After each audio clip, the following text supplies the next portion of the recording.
saya cintai dan saya hormati, kita syukur, kita panjatkan kepada Allah di hari ini kita berkumpul di majelis Insis ini dalam rangka mengikuti diskusi dan kajian yang pada hari ini saya diamanahkan untuk membicarakan, mendiskusikan disertasi saya yang berjudul Kurikulum Pendidikan Akidah Syekh Al-Bantani dan implementasinya di sekolah. Jadi saya mungkin termasuk angkatan yang paling lama ya, karena terpilih setahun yang lalu dan beberapa perubahan dari judul ini yang menyebabkan terlambat atau mungkin deadline setelah 5 tahun menjalani kuliah S3 di Khaldun. Baik, nanti kita jelaskan. Jadi dari temanya sudah kita mengerti. Sebenarnya nanti ada lebih spesifik lagi, apakah itu setiap kurikulum pendidikan akidah atau dalam hal tertentu. Karena kurikulum itu sesuatu yang sangat luas, tapi bagaimana implementasinya? Apakah implementasi dalam setiap mata pelajaran atau dalam pelajaran tertentu ya? Ini sebenarnya disertasi yang mungkin bisa dikembangkan di waktu-waktu yang akan datang menjadi sesuatu yang lebih universal. Ini biografi singkat saya lahir di Depok tahun 82, itu nama HP saya, dan saya blogspot ini sudah lama agak vakum ya. YouTube juga saya termasuk YouTuber, sudah ada 230 kajian atau pengajian ya. Saya lebih banyak YouTube daripada tulis dan Facebook saya. Kemudian riwayat pendidikan, nah ini SD 93, PS 96, terus Madrasah Keagamaan 99, kemudian S1 jurusan Hadis 2003, S2 Studi Quran 2007 dan S3 ya. Tahun 2014, tepatnya hari Ahad yang lalu. Sudah resmi ya. Baik. Pengalaman mengajar saya, ya saya pernah mengajar di SD, di SMP, juga SMA di Medina Islamic School Tebet, ini dekat dengan Semapel belakang, dekat Akiel juga. Di situ 2 tahun saya. Kemudian saya pernah mengajar di Al-Qur'an, Ustaz Tamam, 1 tahun mengajar Al-Qur'an, tahfidz dan ilmu hadis. Kemudian saya juga di Unindra mengajar agama Islam, walaupun hanya 1-2 semester, karena KDU bukan mata kuliah yang khusus, hanya sebagai lengkap sejak 2008 dan instruktur tahfidz di Ma'had Madinatul Quran sejak 2010, sejak berada. Sekarang Madinatul Quran ini mempunyai 2 ma'had, yang satu di Depok Timur, itu khusus untuk lulusan alim, gratis ya, yang punya teman saya. Jadi program 2 tahun hafal Al-Quran, sedangkan yang di Cilodong itu SMP, itu berbayar.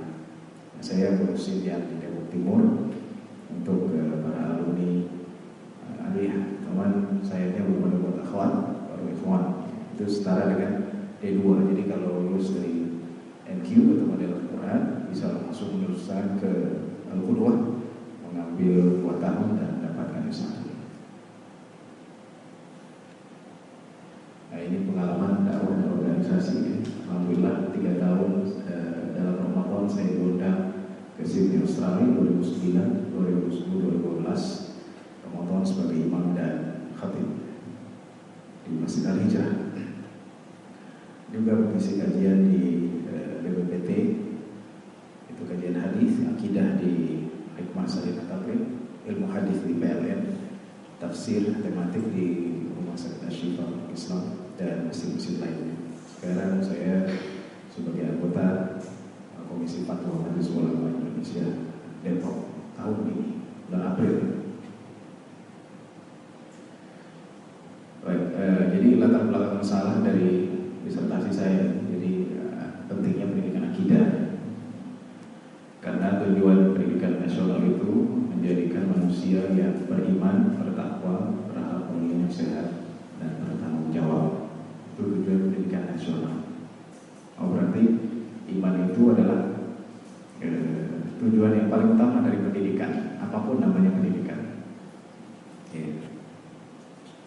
Tentu yang saya maksudkan akidah di sini bukan akidah Asy'ariyah, terus Maturidiyah dan Salafiyah atau ashabil hadis, tapi akidah yang sifatnya negatif yang menyentuh dasar-dasar keimanan, yang bukan masalah. Karena dalam akidah itu juga ada furu', ini perlu saya tegaskan ya.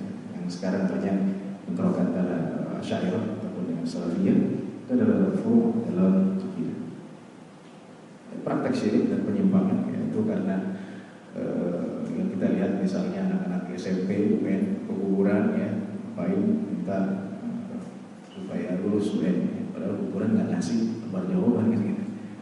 Ya, kemudian juga banyak di antara siswa ya, ada di koran dan juga di internet yang membawa jimat ya, ketika mereka tawuran ya, agar mereka tidak terkena bacokan ya, musuhnya ya. Ini adalah penyimpangan akidah. Kemudian spesialisasi ilmu pengetahuan ini pokoknya Dr. Budi ya. Intinya adalah kurikulum dan intinya adalah pengajaran di kita ini terbagi menjadi dua, kelas dan depak ya, dan kebanyakan mata pelajaran itu dipisahkan dari unsur agama, unsur wahyu. Nanti apa? Pelajaran apa sih sebenarnya? Karena masih terbatas dan buruknya akhlak. Buruknya akhlak itu karena akidah yang salah. Jadi guru saya dulu di Mesir mengatakan salah satu sebab buruknya akhlak atau jatuhnya karakter atau jeleknya perilaku itu karena akidah yang salah. Seperti tadi. Nah, ini ada kaitannya dengan tesis saya. Tesis saya judulnya Syekh Nawawi Al-Jawi Manhajul fi Tafsiri min al-Ahadits dan Musabab fi Tafsir Ibnu Ma'al Tafsir. Syekh Nawawi Al-Jawi, saya akan pakai Al-Bantani ya, karena Al-Jawi lebih populer bagi orang Arab dan metodenya dalam tafsir Al-Habib yang juga dinamai dengan tafsir Al-Munir Ma'al Tafsir. Jadi karena tadi saya studi Quran, tapi yang saya bahas adalah aspek ilmu tafsir, ilmu Quran dan juga metodenya. Tapi tidak menyentuh pendidikan ya. Kita bersama Dr. Budi dan lain-lainnya lebih spesifik lagi ya, yaitu pendidikan. Jadi bukan hanya mengerti tafsir, tapi juga bagaimana mengajarkan tafsir kan gitu. Sebenarnya bagi saya Ibnu Khaldun ini cukup menantang karena pendidikan Islam punya background sebelumnya hadis ataupun usul fikih. Jadi dituntut bukan hanya mengerti, tapi juga membuat satu sistem pengajaran, kurikulum, silabus dan lain-lainnya. Nah ini bagi saya sangat luar biasa. Sama seperti bahasa Inggris kan, ada jurusan bahasa Inggris, ada jurusan pendidikan bahasa Inggris. Jadi orang yang jurusan pendidikan bahasa Inggris dituntut bagaimana caranya memaksimalkan pengajaran bahasa Inggris sehingga mahasiswa dan murid itu mengerti dan bisa memahami dengan baik. Tadi sudah disinggung bahwa tidak banyak menjadi Muhammad Nawawi bin Umar, ya, itu beliau sendiri yang mengatakan dalam kitab Safinatun Najah bahwa namanya Muhammad Nawawi bin Umar.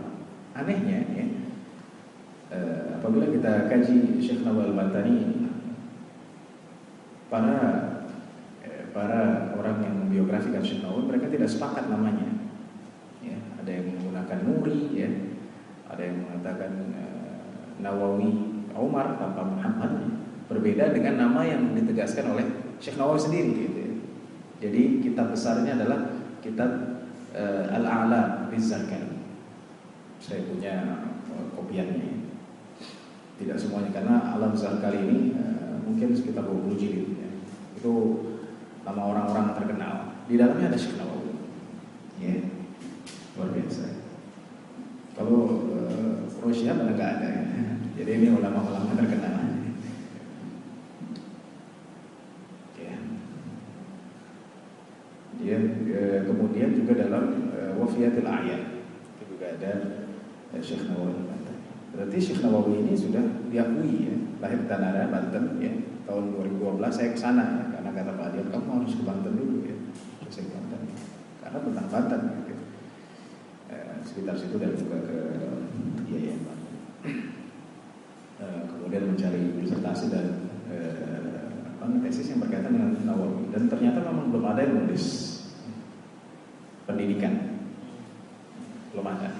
Apalagi di sini pendidikan akidah. Kemudian meninggal di Makkah tahun 1809. Jadi Syekh Nawawi itu asli orang Banten, ya. Kemudian lama di Makkah, pulang ke Indonesia, lama di Indonesia, balik lagi ke Makkah karena situasi yang tidak bagus, meninggal di sana. Tapi tetap beliau dikenal sebagai orang Banten dan karya-karyanya tidak bisa dilupakan. Misalnya kitab Safinatul Najah, suka fikih Syafi'iyah, juga Mirqatus Su'ud, nah itu juga hampir buku-buku ini saya miliki. Termasuk buku yang besar ini namanya Ar-Rahlabi. Itu saya foto dari pagi ya. Jadi umur buku ini 20 tahun. Saya tadi masuk MTS tahun 93, karena dulu saya pesantrennya Al-Hamidiyah. Al-Hamidiyah ini Kiai Syekhu ini adalah anak daripada pendiri NU, suka kitab kuning ya. Nah, karena saya cinta sih kitab kuning, pokoknya beli. Saya bilang ibu saya harus punya tafsir ini. Ini umurnya 20 tahun dan gue jadi dan dicetak di Darul Fikr. Iya. Sekarang udah ada Darul Kutub Ilmiah juga sudah mencetak. Ya. Dulu punya hanya Darul Fikr kan. Bukan Kemang Insani, bukan, atau yang di Indonesia, yang mencetak di Arab sana. Dulu waktu saya sedang tesis, tanya sama profesor gitu, kamu punya buku? Punya, saya kasih. Oh, jadi memang Syekh Nawawi ini buku-bukunya sudah berskala internasional, khususnya orang Arab. Ya, sekarang kita bisa nggak bikin satu buku dibaca sama orang Arab? Orang Arab mengerti ya, karena bahasa kita bahasa Indonesia itu bahasa Jawa. Baik, jadi kemarin saya diminta karena saya terus terang banyak agak sibuk gitu belakangan dakwah, saya lebih banyak mengisi, istilahnya lebih banyak ustad daripada isi seminar gitu, di sini di situ, dan saya belum sempat bikin makalahnya. Ada filenya nanti apabila ingin disertasinya. Nah, sebenarnya di sini dibatasi yaitu dalam ayat-ayat penciptaan manusia, karena ayat ini kan banyak, sekian ribu ayat. Nah, kita batasi ayat penciptaan manusia. Di sini ada 52 ayat yang berkaitan tentang ciptaan manusia. Jadi sudah tahu kita overhead. Jadi nggak semua ayat-ayat banyak yang menekankan akidah. Ya. Oh, namanya disertasi harus fokus, harus lebih kecil. Kalau banyak itu mungkin bisa bertahun-tahun ya. Dulu waktu tahun 2001 Dr. Mustamin Arsyad ya, disertasinya tentang Syekh Nawawi itu semuanya ya. Jadi tentang mazhab mirip dengan tesis saya. Dia malah wajuhuduhu dan kesungguhan Syekh Nawawi dalam tafsir itu bertahun-tahun sampai beliau ya, sekitar 45 lah baru selesai doktornya, menghabiskan hidupnya untuk Syekh Nawawi. Jadi kita spesifikasikan yaitu ayat itu. Nah, kemudian ini. Jadi yang saya ambil implementasinya dalam pembelajaran apa? Biologi. Kenapa biologi Pak Ustadz ya? Karena antara ayat-ayat penciptaan manusia dengan biologi itu berkaitan. Biologi dalam hal apa? Dalam sistem reproduksi manusia. Nah itu, jadi lebih dispesifikkan. Kenapa tafsir Ar-Rahlabi? Tadi sudah saya sebutkan bahwa Syekh Nawawi itu sebenarnya bukan hanya seorang mufassir, seorang faqih syafi'i, tapi juga seorang pendidik.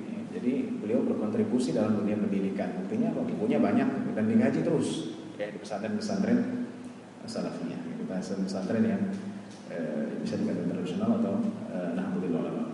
Itu karena saya masuk di Al-Media, dan Al-Media pendirinya adalah salah satu anak daripada pendiri Nahdlatul Ulama. Baik, nanti dikembangkan dalam kurikulum itu program sekolah. Jadi program sekolah secara umum itu namanya kurikulum.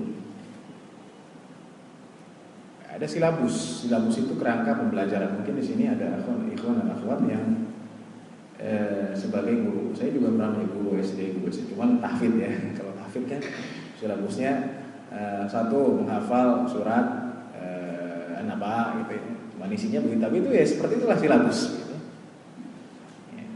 Jadi tahfidz yang biasanya hanya ya pokoknya sedatangnya saja gurunya, tapi ketika dijadikan silabus ya itulah menjadi modern kan. Padahal isinya ya menghafal surat An-Naba 2, menghafal surat An-Nazi'at 3 ya. Silabus kan ya. Seperti itu kira-kira.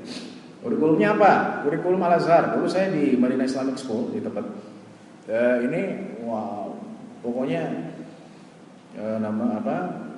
Daya jualnya itu SD hafal 17 juz. Padahal prakteknya nggak seperti itu. Ada memang anak-anak yang luar biasa ya. Dan karena di situ dia metodenya talaki. Ya, jadi guru itu dia membacakan sampai anak hafal. Jadi nggak boleh anak itu megang Al-Quran. Ya, kira-kira habis nggak suaranya? Wah, berapa jam dari pagi sampai sore itu kita nalkini nih talaki, kita baca ya. Wan nazi'ati amma yatasaalun. Ikutin amma yatasaalun sampai hafal. Bayangkan. Jadi bukan menghafal mandiri, tapi kita mentalaki, kemudian diikuti. Nah, inilah kurikulum dan silabus. Metodenya apa? Metodenya menggunakan metode deskriptif kualitatif. Jadi di sini ada kenapa? Karena meliputi data, analisis dan interpretasi pengaruh data yang diperoleh. Respondennya adalah siswa kelas 9 SMPT Al-Qolam Depok. Mungkin ada yang pernah ke Al-Qolam Depok. Selama sebanyak 20 orang ini penelitiannya selama sebulan. Nah, ini yang unik adalah dari disertasi ini adalah pertama studi pustaka kan. Jadi kita mengumpulkan dulu nih menggunakan pendekatan tafsir tematik. Jadi ayat penciptaan manusia saya nggak tulis di sini ya karena banyak nih 52 ayat dari Syekh Nawawi, teks Nawawi itu banyak ya. Dalam bab 4 itu sangat banyak ya. Itu juga sudah saya potong sebagian, tapi saya tetap menjaga itu karena itulah original daripada perkataan Syekh Nawawi. Jadi studi pustaka dulu, kemudian ada kuesioner dan angket 2 kali kepada responden, kemudian wawancara kepada guru biologi selama 2 kali sebelum dan sesudah penelitian. Ini pengolahan datanya ya. Pertama adalah perancangan silabus berbasiskan pendidikan akidah. Analisis dulu ya, dari teks Nawawi ini, ya, kemudian diambil ya, dari teks ini menjadi kurikulum ya, dan kurikulum ini diimplementasikan dalam silabus reproduksi manusia. Jadi 2 kajian ya. Kajian turas dan kajian modern, yaitu implementasi daripada pemikiran Nawawi ini ya. Ternyata Syekh Nawawi ini secara tidak langsung memberikan ya inilah kurikulumnya, kira-kira seperti itu ya. Kemudian menghitung hasil angket menggunakan skala Likert dengan 5 kategori, yaitu menggunakan SPSS. Nah, ini sebagian teks saya tidak cantumkan semua bagaimana Syekh Nawawi menegaskan ini dalam soal Mu'minun 12-13. Jadi Syekh Nawawi jelaskan, yaitu yang awalnya walaqad khalaqnal insana min sulalatin min tin thumma ja'alnahu nutfatan fi qararin makin thumma khalaqnan nutfata 'alaqatan fa khalaqnal 'alaqata mudghatan fa khalaqnal mudghata 'idhaman. Seterusnya dikata Syekh Nawawi, maka lihatlah permulaan penciptaan kalian agar kalian hilang keraguan. Ini asli Syekh Nawawi mengatakan, kami menciptakan kalian, ciptaan setiap orang dari kalian dari tanah, karena sperma dan darah kotor terjadi dari makan, yaitu tumbuh-tumbuhan. Ia terjadi dari tanah air. Kemudian kami menciptakan dari sperma, kemudian dari segumpal darah, dari darah yang mengeras, dari segumpal daging, dari daging kecil seukuran yang bisa dikunyah. Yang diciptakan artinya sempurna bentuknya anggota tersebut, rancangannya, dan tidak diciptakan artinya kurang dalam hal tersebut. Ini teks asli terjemahannya. Ya, tentu Syekh Nawawi menggunakan bahasa Arab. Cuman kalau saya tulis bahasa Arab, nanti malah nggak paham ya, lebih susah ya. Ini nanti dari teks ini diambil satu kurikulum. Jadi Syekh Nawawi di sini mengatakan bahwa manusia semua dari tanah. Ada yang bertanya, yang dari tanah itu kan Adam. Kalau kita semua kan dari mani, dari sperma. Kumpulan sperma itu namanya mani. Jawabannya adalah bahwa sperma ini, mani ini adalah inti daripada makanan. Dan makanan ini asalnya dari 2, imma hewani, imma nabati. Kalau hewani makannya rumput kan, rumput di mana? Di tanah. Nabati di mana? Ya, nabati tumbuh-tumbuhan di tanah. Jadi semuanya berasal dari tanah. Itu yang ditegaskan oleh Nawawi dalam ketika menafsirkan. Ya. Kemudian misalnya tidakkah manusia melihat, maksudnya tidakkah manusia berpikir? Ini karena di dalam tafsir Nawawi sering pakai ai. Ini yang saya terjemahkan, maksudnya tidakkah manusia berpikir atau mengetahui cara bahwa kami menciptakannya dari sperma yang kotor dan rendah, makanya menjadi penantang yang nyata. Maksudnya yang berbicara dengan nyata, artinya nyata berbicara dengan menafikan kebangkitan. Jadi maksud Syekh Nawawi ini bahwa banyak orang yang lupa asalnya dia itu asal dari sperma yang hina. Kemudian ketika dia menjadi manusia, ya, dia menjadi menantang Tuhan, ya. Seperti kaum jin ini ya, karena Tuhan dianggap ya belakangan aspeknya, ya, menggugat Tuhan atau ya, pokoknya Tuhan digugat. Baik, kemudian misalnya juga ini perbedaan antara ini tentang rahim yang ayat Qur'annya dalam surah Al-An'am, wa huwa alladzi ansha'akum min nafsin wahidatin famustaqarrun wa mustawda' qad fassalna al-ayati liqaumin yafqahun. Jadi Syekh Nawawi membedakan antara mustaqar dan mustawda'. Mustaqar itu artinya tempat tetap, mustawda' tempat simpanan. Ya, di sini Syekh Nawawi bilang bahwa kenapa tempat tetap, karena hanya rahim yang mampu menampung janin itu dalam kurun yang lama. Ada nggak yang bisa menampung janin selain rahim? Nggak ada, 9 bulan. Kok bisa Allah jaga itu? Nah, Syekh Nawawi juga ketika menjelaskan khalqun ba'da khalqin fi dhulumatin, kegelapan itu, kegelapan rahim, kegelapan hari-hari, ya, kegelapan janin itu, bahwa Allah Subhanahu Wa Taala menjaga rahim itu. Nah, ini ya, Syekh Nawawi sudah berbicara tentang biologi, ya, itu yang kita ambil dari perkataan Nawawi. Juga dalam pembentukan manusia, Syekh Nawawi mengatakan kami menciptakan makhluk yang sebaik-baiknya. Maksudnya kami sempurnakan bentuknya, maknanya bahwa sesungguhnya Allah menciptakan manusia tegak perawakannya, memiliki anggota tubuh yang seimbang, memiliki akal yang sempurna, pemahaman ilmu dan adab apabila ia beranjak dewasa. Itu jadi manusia tegak, ya, anggota tubuhnya seimbang, ya. Itulah manusia, ya. Tangannya nggak ada yang lebih, misalnya sama ini besar ini ya 2 kali lipatnya kan, enggak. Kaki alhamdulillah semuanya seimbang. Juga ia memiliki ilmu ketika beranjak dewasa. Di atasnya ia menciptakan bentukmu dengan bentuk yang berbeda-beda. Itu manusia dalam kehidupannya, ya, dalam proses penciptanya, nanti ada video ya di akhir saya tampilkan. Jadi manusia itu dibentuk sama Allah, dia mancung, dia pesek, ya, dia kepalanya besar, kepalanya kecil, ya, kakinya panjang, itu dibentuk sama Allah Subhanahu Wa Taala. Ya, itu kekuasaan Allah. Itu saya sering sampaikan bahwa manusia itu bukan diproduksi di pabrik, ya. Kalau di pabrik sama semua kayak fit ini, bentuknya. Tapi manusia nggak ada yang sama. Ada nggak manusia yang sama? Nggak ada. Kalau mirip banyak. Jadi miliaran manusia ini yang ada di dunia ini nggak ada yang sama, subhanallah. Nah, kemudian juga Syekh Nawawi ketika menjelaskan tentang di sini tujuan, ya, daripada hidup manusia, Yohanes Sa'budu Rabbakum alladzi khalaqakum walladzina min qablikum la'allakum tattaqun. Wahai manusia, sembahlah Tuhanmu yang menciptakan kamu dan sebelummu agar kamu bertakwa. Wahai manusia, sembahlah Tuhanmu yang menciptakan kamu. Oh, berarti kamu diciptakan untuk apa? Untuk beribadah. Ya, seperti firman Allah, "Wa ma khalaqtul jinna wal insa illa liya'budun." Agar kalian bertakwa terhadap murka dan azab Allah dengan ibadah kepada-Nya. Ini sesuai nggak dengan tujuan pendidikan tadi? Sesuai kan? Beriman, ya, bertakwa, berakhlak mulia, ya. Agar kamu bersyukur, ya. Artinya agar kamu mensyukuri apa yang telah diberikan nikmat kepadamu hari demi hari, maka kalian mendengarkan nasihat-nasihat Allah. Itu dalam surat An-Nahl nanti ada, ya. Wallahu akhrajakum min butuni ummahatikum la ta'lamuna syai'a wa ja'ala lakumus sam'a wal absara wal af'idata la'allakum tashkurun. Dalam surat Al-Mulk, qalilan ma tashkurun. Jadi kamu bersyukur. Bersyukurnya bagaimana? Dengan nasihat-nasihat Allah. Lihat tanda-tanda kebesaran Allah. Jadi kita hidup di dunia ini untuk dengerin taklim seperti ini, ya. Kalau enggak, rusak. Kan begitu.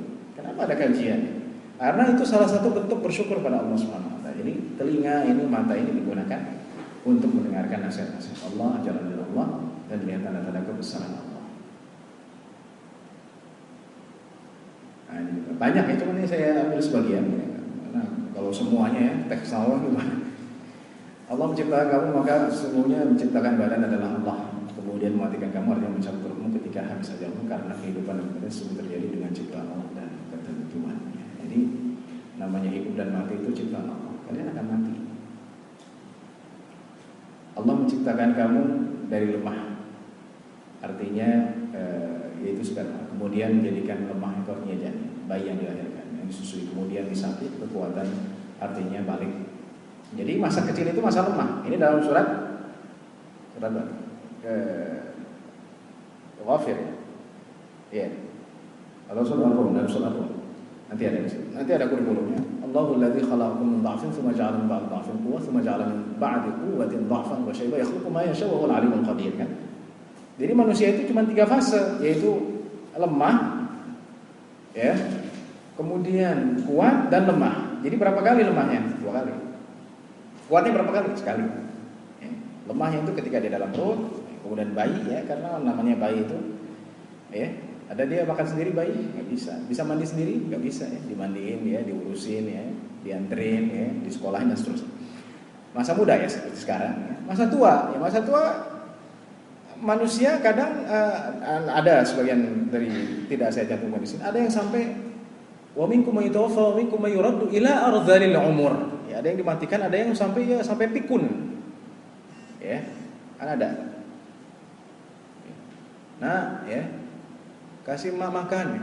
Mak, bukan udah makan tadi? Belum. Padahal udah makan ya.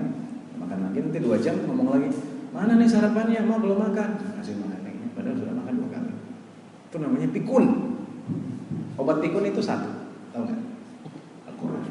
Insya Allah orang yang sering baca Quran, sering hafal Al-Quran, insya Allah tidak pikun. Ya, jadi itu fase. Jadi ketika Syekh Nawawi jelaskan ini bahwa manusia itu setelah kuat ini dia akan tua dan berubah. Berarti fase manusia dia akan seperti ini ya. Masa muda nanti akan tua, dan ketika tua ia akan tidak mampu melakukan apa-apa. Lemah, kuat, masa muda, berubah bukanlah tabiat, bukan perangai, tapi keinginan Allah Subhanahu wa taala. Baik, itu banyak ya. Nanti bisa dilihat di disertasi. Temuannya adalah bahwa kurikulum pendidikan Syekh Nawawi sesuai dengan konsep ilmu. Kenapa An-Nasafi? An-Nasafi ini namanya siapa? Umar bin Muhammad ya, An-Nasafi, kelahiran wafat tahun 531, ahli tafsir juga, ahli filsafat juga ya. Nah, dalam kitab Al-Haqa'iq An-Nasafiyah, jadi Al-Haqa'iq An-Nasafiyah tentang akidah, tapi Imam Nasafi ini memberikan konsep ilmu. Konsep ilmu itu 3 ya. Asbabul ilmi thalatha, al-hawas wal khabarus shadiq wal aqlu. Urutannya seperti itu. Jadi yang pertama indra yang sehat, khabar shadiq, wahyu dan akal. Nah, jadi kurikulum Syekh Nawawi ya, mengimplementasikan ini sesuai dengan pemikiran tentang konsep ilmu An-Nasafi, pendahulunya sebagai mufassir.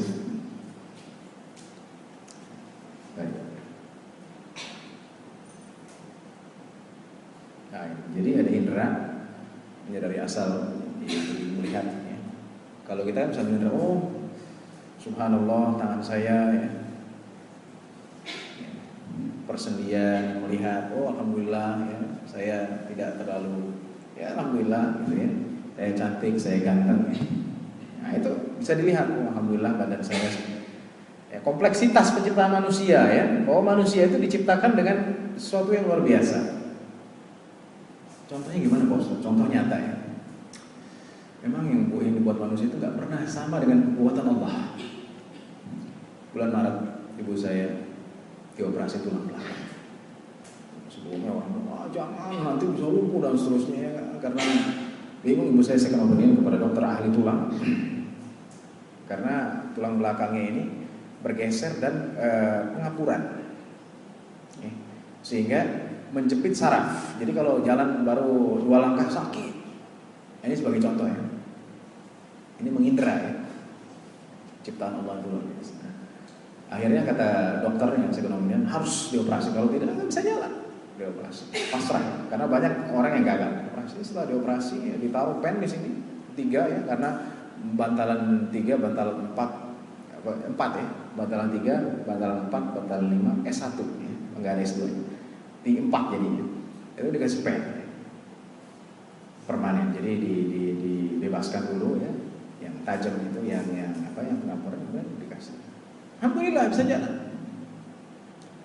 Sampai sekarang saya tanya, gimana Bu? Nggak sakit. Terus gimana rasanya? Rasanya beda. Tetap aja walaupun sudah tidak terjepit itu saraf ya, tapi buatan manusia nggak akan sama. Ya kaku, nggak enak. Subhanallah. Jadi tulang yang Allah bikin itu lentur ya, dengan pen yang canggih yang sekarang canggih yang mahal harganya kalau nggak pakai asuransi 30 juta, itu nggak akan menyamai cipta. Itu di indra. Ini nggak enak. Ya, walaupun bisa jalan tapi bayangkan ada makhluk ya di sini dari besi dan dari alat pengganti daripada tulang. Nah, itu di indra.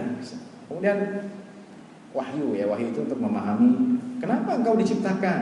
Ya. Oh, saya diciptakan untuk taat. Oh, saya diciptakan menjadi khalifah. Oh, saya diciptakan untuk beribadah. Akal. Jadi akal itu fungsinya memahami ayat-ayat penciptaan manusia. Jadi hasilnya adalah ini kurikulumnya ya, poinnya ada 4 penting. Pertama tentang manusia. Itu yang tadi dasarnya ayat penciptaan manusia ya. Kalau semuanya banyak ya, asal usul manusia, penciptaan manusia dan perkembangannya dan pembentukan manusia.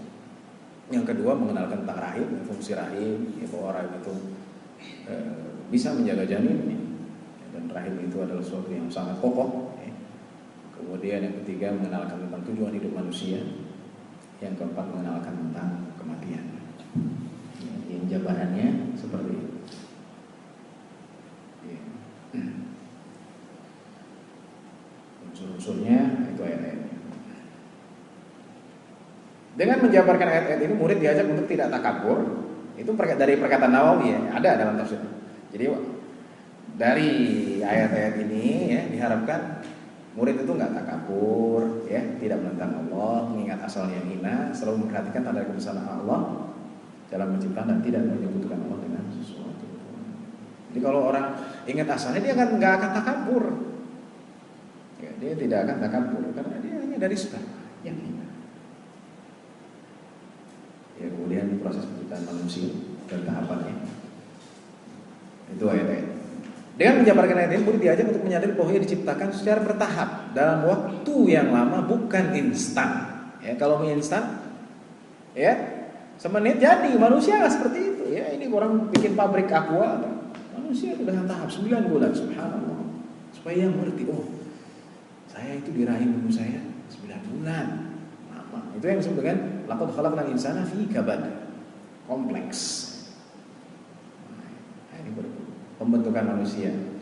Dengan menjabarkan ayat ini, murid diharapkan mengetahui bahwa manusia diperbagus bentuknya dalam bentuk yang sangat proporsional, sudah saya jelaskan, dan menjadi bahwa Allah lah Tuhan semesta alam yang berkuasa untuk menciptakan dan membentuk manusia dalam sebaik-baiknya bentuk. Jadi yang Allah ciptakan sekarang ini ya udah paling baik. Ya. Mengapa banyak orang yang perempuan yang khususnya, bukan akhwat di sini, banyak perempuan operasi plastik, ya, kemudian hidungnya biar mancung, macam-macam. Karena dia tidak mempelajari pendidikan akidah ini, ya kan? Dia tidak paham bahwa bentuk yang dikasih sama Allah itu paling baik. Ya, Michael Jackson sebelum operasi plastik hitam, habis operasi plastik putih, ya, terus dagunya lancip gitu. Ketika dia mau keluar rumah, itu harus pakai payung, kalau kena sedikit nanti rusak dan seterusnya. Tidak akan bisa. Ya, ini kenapa terjadi? Karena ia tidak menyadari bentuk manusia yang sudah Allah bikin itu sangat profesional. Rahimnya, jelaskan fungsi rahim, ya, tadi sudah dijelaskan bahwa rahim adalah bisa dalam waktu yang panjang, dan menjelaskan bahwa Allah mengetahui segala sesuatu tentang rahim. Nah itu. Jadi kalau sekarang ada orang, ya udah ketahuan kelaminnya, ya 3D, 4D, ya itu hanya kelaminnya saja. Apakah dokter tahu nanti anak ini akan jadi orang besar? Nggak tahu kan? Dia cuma tahu kelaminnya ini laki-laki atau perempuan, udah selesai. Tapi perkembangannya, nasibnya, jodohnya nggak tahu. Itu ditekankan dalam kurikulumnya ini. Jadi sehingga sudah ketahuan itu hanya kelaminnya saja. Kemudian mengenalkan tujuan hidup manusia. Ngapain sih orang hidup? Jadi dengan menjabarkan umur diharapkan mengenai tujuan manusia, ya. Jadi hidup dunia ini bukan tanpa tujuan. Tujuannya apa? Taat kepada Allah, tauhid, tidak menyekutukan, ya, beribadah, bersyukur, menjadi khalifah dan menjaga silaturahim. Loh, ada menjaga silaturahim ada dalam surat An-Nisa. Ya ayyuhan nasu taqu rabbakumul ladzi khalaqakum min nafsin wahidatin wa khalaqa minha zawjaha wa batha minhuma rijalan katsiran wa nisaa wattaqullaha alladzi tasaaluna bihi wal arham. Oh, berarti diciptakan silaturahim, jaga silaturahim. Dari apa? Dari penciptaan manusia, jaga. Kalian hidup di dunia jangan memutus tali silaturahim. Ya, tentang kematian. Ini ayat. Jadi murid disadarkan bahwa manusia itu ada batasan. Ini nggak mungkin kan dia jadi presiden langsung umur hidup. Kayak siapa? Sebelum Bashar al-Assad, Hafid al-Assad, umur hidup jadi presiden. Ada batasannya, dia mati. Nggak tahu nih Bashar al-Assad masih. Nah, dengan memahami ini murid diajak untuk menggunakan akalnya. Menciptakan makhluk mengembangkan ciptaan manusia melalui fase-fase tersebut, bahwa mereka ada yang pikun dan juga mereka ada yang sangat tua, itu meyakinkan bahwa dia akan mati. Nah, terus bagaimana Pak Ustadz ini diimplementasikannya ya? Jadi seperti ini. Nah, ini namanya silabus. Di depan kok cuma segini doang ya, ini karena spesifiknya adalah tentang silabus reproduksi manusia ya. Mau apa lagi ya? Cuma 2 lembar katanya. Ya, memang cuma ini. Jadi dari kurikulum tersebut diimplementasikan ya dalam satu silabus. Ya, jadi silabus itu harus ada standar kompetensi dasar yang guru tahu ya, materi pembelajaran. Yang menggerakkan di sini adalah jika kita lihat apa ya?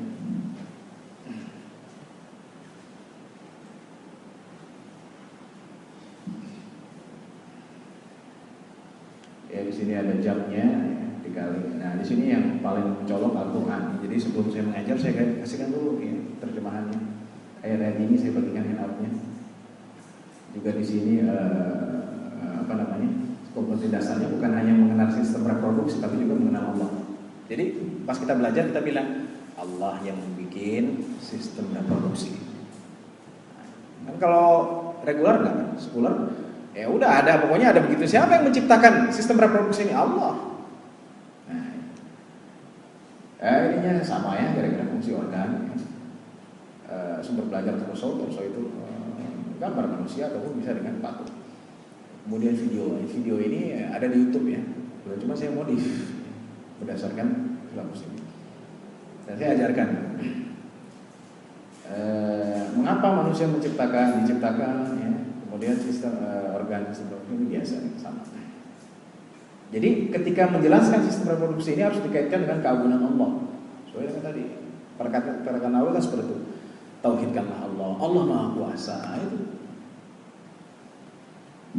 Ya, kemudian mengamati torso, ya, mendeskripsikan fungsi sistem reproduksi. Ya. Nah, ini biasa ya. Varimofil uterus cervix. Kemudian ovari telur oviduk. Ya. Di bawahnya uterus itu rahim, cervix ya, di daerah apa namanya sistem reproduksi perempuan. Kemudian penyakit, kan harus menjelaskan penyakit apa yang berkaitan dengan sistem reproduksi manusia, ya, misalnya AIDS, ya, sifilis, penyakit kelamin. Nah ini disebutkan, kenapa penyakit ini ada? Salah satunya adalah menyimpang dari agama.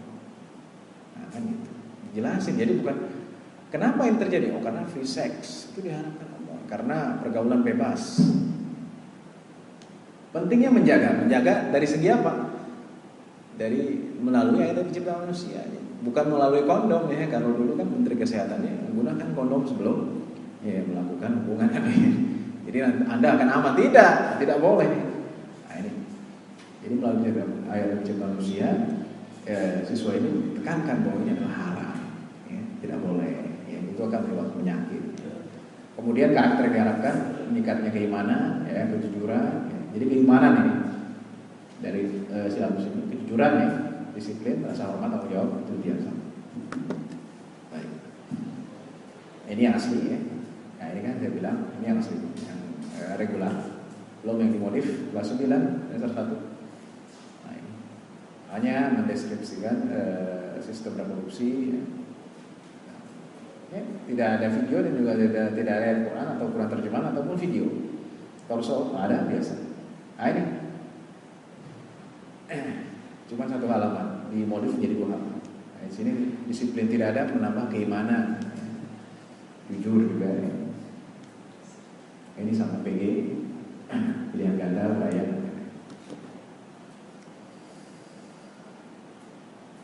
Ya. Isi. Banyak juga. Ya.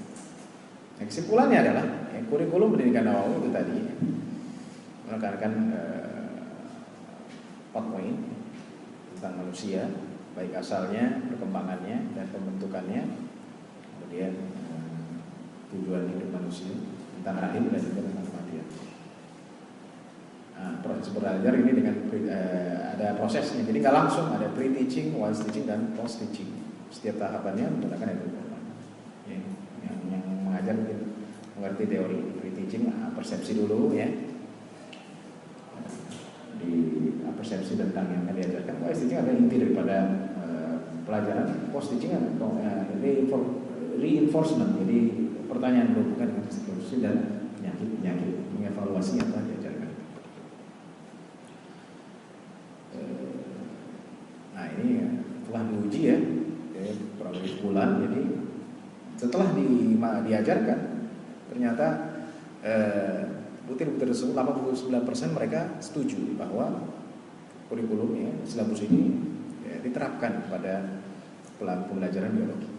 Wawancara juga seperti itu. Di guru sangat setuju ya, dan mendukung modifikasi pembelajaran khususnya di sini dalam materi biologi dalam sistem reproduksi manusia. Rekomendasinya biasa jadi perlu kesinambungan. Mungkin ini kan SMP-nya SMP Islam ya, SMP umum juga bisa ya. Cuman itu tadi, bagaimana caranya ya? Jadi harus seimbang, bukan materi belakang tapi juga ada ayat-ayat. Tidak semua ayat yang 52 ayat, makanya saya terapkan itu nggak semua ayat. Kenapa? Karena disesuaikan dengan anak sekolah SMP. Ya, makanya perlu ada workshop dan juga seminar diskusi ya untuk para guru bagaimana implementasinya. Ya. Yang terakhir adalah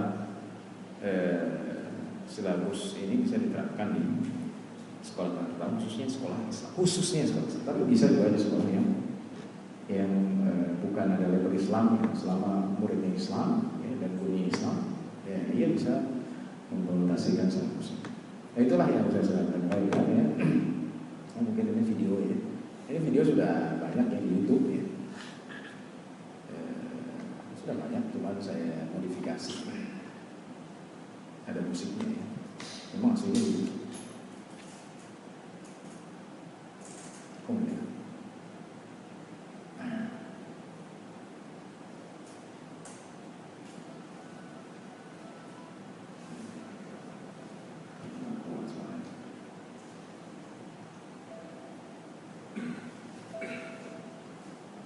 kita pakai manual saja.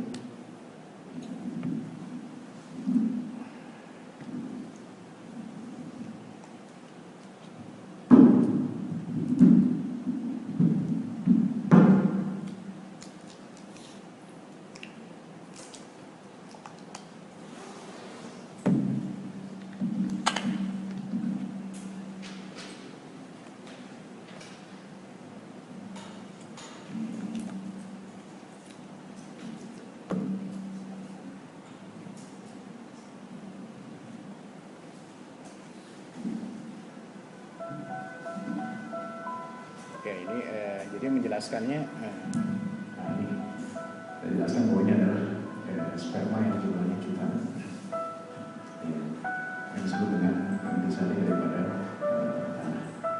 Nah, ini disebut dengan air yang memancar karena arus ini sangat kencang ya.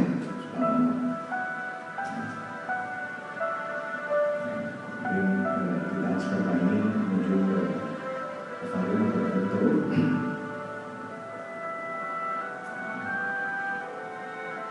inilah rahim.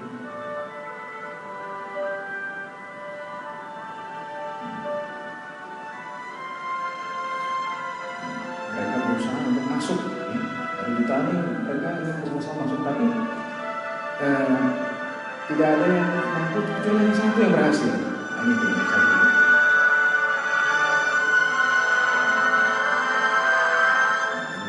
Kemudian bentuknya dilepas, mungkin daripada sperma tersebut.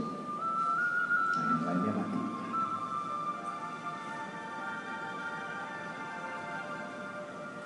Nah, disinilah terjadi pembuahan daripada sel ovum, yang kita sebut dengan fertilisasi. Ini lakukan sebagai amshaj, bercampur antara sperma dengan inilah sel. Jadi dari pencampuran itu menjadi sel. Sel manusia ini banyak, bentuknya seperti cacing. Sel, kemudian dari sel-sel ini terus bentuk menjadi yang kita sebut dengan zigot.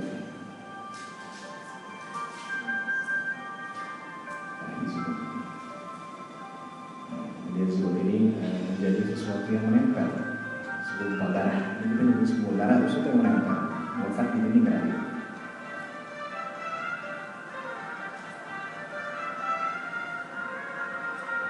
Jadi tentunya banyak penafsiran. Yang ulama dulu mereka menafsirkannya segumpal darah, tapi menurut Spurgeon mengatakan bukan segumpal darah. Itu memang yang menempel, tapi tentunya masih seperti darah. Kemudian setelah dia dia menjadi embrio. Dan inilah setelah proses setelahnya disebut dengan mudghah. Nah, sebentar lagi seperti permen karet. Kalau kita makan permen karet, nah dari permen ini, dari daging tersebut Allah menjadikan, merubahnya menjadi tulang. Ya, ini tulang.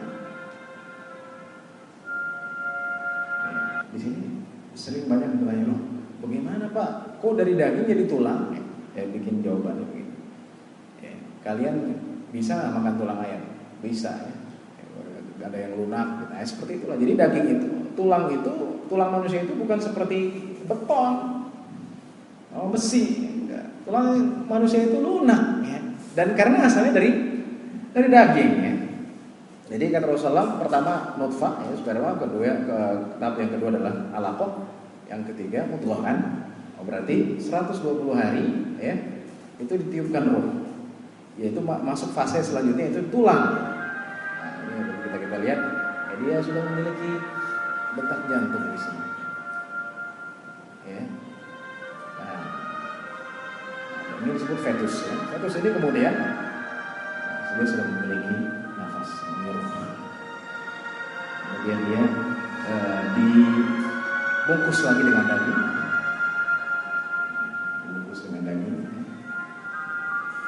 Dan kemudian dibentuk dengan yang kita inginkan.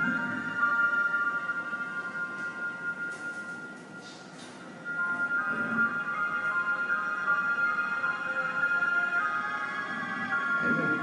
Kita dulu seperti itu, ya. Itu di rahim, cuman kita nggak pernah. Coba direkam gitu kan, kenapa saya begini? Cuman nutfah berubah terus melalui proses ini, ya.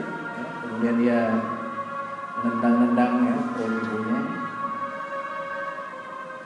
bahkan nari-nari, ya. Ini videonya seperti ini.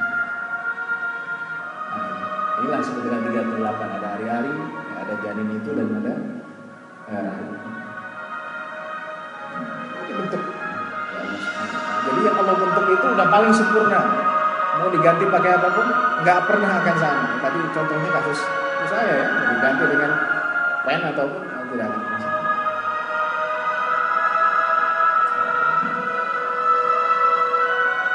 Ya, kemudian setelah itu ya akan lahir ke bumi.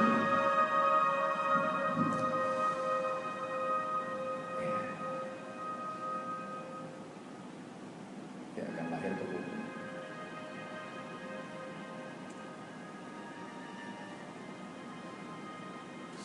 seperti ini, bayinya beda ya. Tadi agak putih ya. Jadi, baik, itulah yang bisa saya sampaikan dalam kesempatan ini. Mungkin nanti ada sedikit.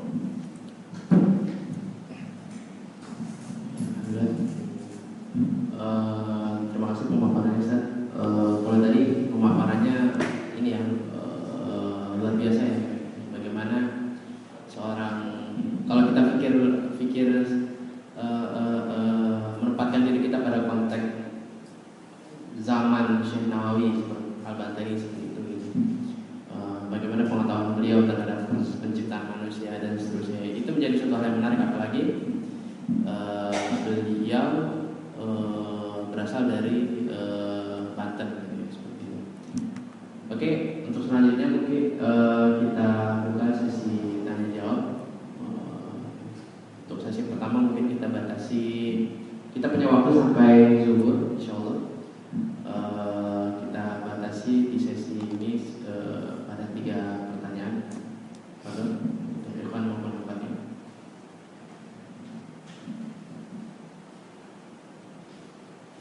Ya, silakan. 1, 2, satu lagi.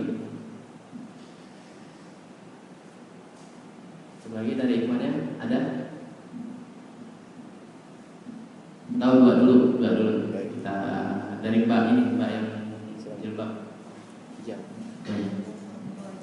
Waalaikumsalam. Namanya, nama dari mana? Santi. Ada beberapa pertanyaan pemaparan.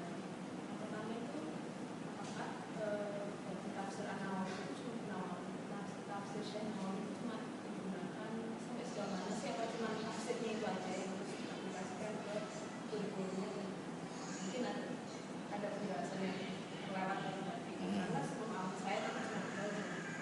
Terus yang kedua, ini kan Pak SMP kan, itu apa ada metode pengajaran yang khusus, pendekatan yang khusus untuk ya dari sains yang diajarkan, terus ada dengan sains Islam itu. Nah, apalagi ini kan tentang penciptaan manusia, tentang reproduksi, biasanya itu hal yang sensitif ya, buat anak-anak yang saya istilahnya masih berbalik. Ini sih metode pengajarannya dari kami. Iya. Dari mana Mbak? Dari Mbak? Mana? Cipete. Dari Cipete. Ada lagi? Oke, Mbak. Waalaikumsalam. Karena saya lihat di Depok, pengen bertanya ini kan kalau nggak salah perkembangannya tentang salah satunya tentang buruknya akhlak ya. Terus tadi dengan praktek syirik dan penyimpanan akidah untuk dari, dan tadi juga ada karakter yang diterapkan, itu salah satunya kejujuran dan disiplin dalam proses pengajaran itu sendiri. Bagaimana Ustaz menyambungkan ke masalah yang tadi diangkat itu, menjadikan kurikulum sebagai solusi, dan bagaimana cara menekankan kejujuran disiplin itu dalam untuk menjadi karakter siswa. Oke. Itu aja, Pak. Ada dari Ikhwan. Ya, nama saya Mikras dari Depok. Siapa? Kalau saya Mikras. Pinkas. Mitras. Oh, Mitras. Dari Depok. Kalau saya tadi melihat tentang video itu nggak heran ya, karena emang biasanya emang sering ngajar tentang biologi juga anak-anak. Cuman menurut saya video itu ini usulan kali ya. Usulannya kenapa nggak ambil video yang karya Harun Yahya? Karena saya pernah juga ketika ngajar itu saya ambilin video itu ke anak-anak. Jadi Harun Yahya jadi sekalian juga lebih lengkap, karena penjelasannya juga yang bahasa Indonesia kan juga ada videonya, di YouTube juga ada, tinggal lihat itu lebih enak nikmati videonya. Kalau Mas Mitras ini ngajar juga atau gimana? Nah, saya ngajar di Bimbel. Oh, bimbel. Di mana? Boleh tahu? Di Cibinong. Cibinong. Walaupun anak-anaknya itu macam-macam agamanya. Untuk SMP ya? Ya, untuk SMP SMA juga. SMP semua. Waktu itu saya perlihatkan ke anak SMP kelas 9. Jadi macam-macam sih, ada yang Indonesia Cina, kalau di Cibinong itu macam-macam ya, Indonesia ada macam-macam. Cuma saya perlihatkan videonya itu, dan penjelasannya lebih enak gitu kalau lihat video ini. Seperti tadi kan kalau penjelasan ketika video itu berjalan dan pembicaranya juga ikut mendeskripsikan videonya ya. Menurut saya ada nggak pasnya gitu. Seperti tadi kan gambarnya lagi apa, cuman bicaranya bukan sesuai dengan yang digambarkan seperti itu. Mungkin masnya ada background biologi atau apa? Iya, saya pernah belajar itu, jadi terus juga melihat videonya langsung yang karya-karyanya dia, jadi lebih pas menurut saya sih video yang dipakainya. Oke. Oke, ada lagi? Mungkin kita batasi 3 dulu ya. Nanti kalau kita sesuaikan dengan waktu. Kalau ada waktu kita lakukan sesi kedua. Oke, Ustaz. Untuk pertanyaan pertama dari Mbak Santi ya, dari Cipete, tentang sejauh mana sih tafsir tersebut digunakan. Ya, baik. Jadi karena ini kajiannya bukan hanya apa namanya dari saya sampaikan kalau ikuti dari pertama. Jadi tafsir ini diambil gitu, dianalisis melalui pendekatan tematik. Jadi bukan hanya sekedar tafsir yang klasik gitu, tapi juga nilai-nilai ini bisa dirumuskan menjadi kurikulum gitu. Oleh penciptaan manusia kan dibatasi karena tafsirnya banyak kan. Kalau kita batasi ayat-ayat penciptaan manusia, kenapa ayat penciptaan manusia? Karena biologi, sistem reproduksi, jadi lebih spesifik. Gitu. Terus yang kedua ada pendekatan khusus juga terkait dengan sains. Pendekatan saya kira ya mereka memang masa-masa puber ya, ketika mendengar alat-alat reproduksi ini mereka langsung itu hal yang wajar ya, biasa. Cuman yang penting pesan daripada silabus ini sampai yang sudah dipraktekkan. Jadi pendekatan-pendekatan khusus tertentu tidak ada ya, sesuai dengan silabus yang telah saya sampaikan. Dengan gurunya sendiri ada pendekatan khususnya dengan guru yang mengajar biologinya sendiri gitu misalnya. Oh gitu. Jadi guru itu memantau selama saya mengajar, memantau dan hasilnya bagus. Mereka sangat antusias dan sangat mengikuti daripada materi tersebut. Mungkin ada diskusi dengan gurunya, terus tanggapan guru terhadap tafsir tematis yang bisa sampaikan kepada beliau. Ada. Pertama kan beliau bingung boleh dicoba karena belum pernah coba kan. Setelah wawancara beliau sangat rekomendasi dan setuju dengan silabus modifikasi ini. Gitu. Oke, Mbak Disanti gimana? Ada yang mau disampaikan tambahan mungkin? Yang kedua Ustaz, dari Mbak Lianda dari Depok mengenai dalam proses